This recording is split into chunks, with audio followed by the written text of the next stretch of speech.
How an eagle chooses a father for her eaglets. She breaks off a twig from a tree or bush, takes it in her beak, rises to a great height, and starts circling there with this twig. Eagles start flying around the female. Then she throws the branch down and watches.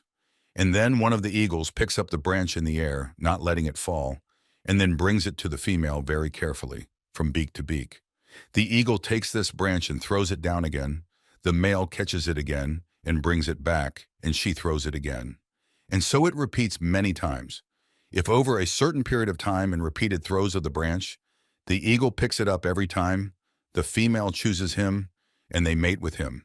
Then they build a nest high up on a cliff of stiff rods. The future parents begin to pluck fluff and feathers from their own flesh with their beaks. With this, they line the nest, fill all the holes in it, and make it soft and warm. In such a comfortable, cozy nest, the eagle lays eggs, and then they hatch chicks together. When the little eaglets appear and they come into the world of God so naked and weak, the parents cover them with their bodies until they get stronger.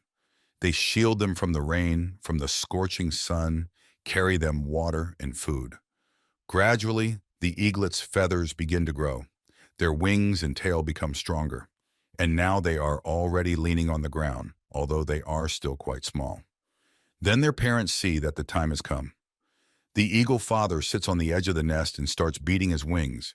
He thrashes and shakes the nest, in order to knock out all the feathers and fluff, so that only a rigid frame of branches remains, which they wove and folded in the beginning.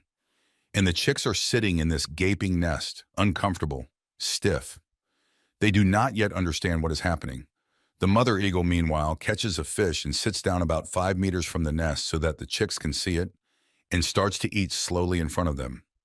The chicks are sitting in the nest, screaming, squeaking, not understanding what happened because everything was different before.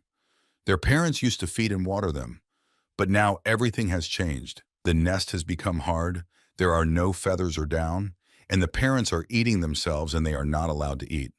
What to do? After all, they are hungry and need to get out of the nest. And then the chicks begin to make movements they have never made before. They begin to crawl to the edge of the nest, which is high on a rock so that no predators can get close.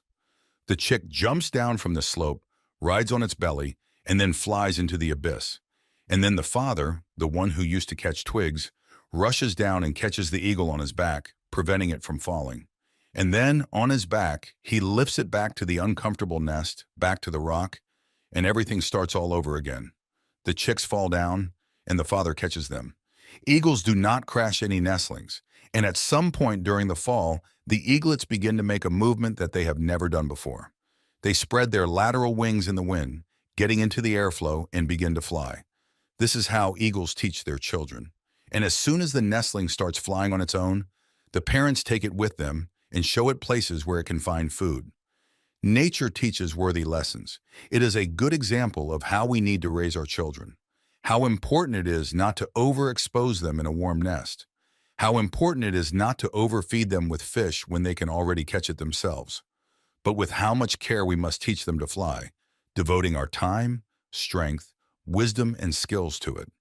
It is not for nothing that a female chooses a male by throwing a twig. She does not want her children to crash.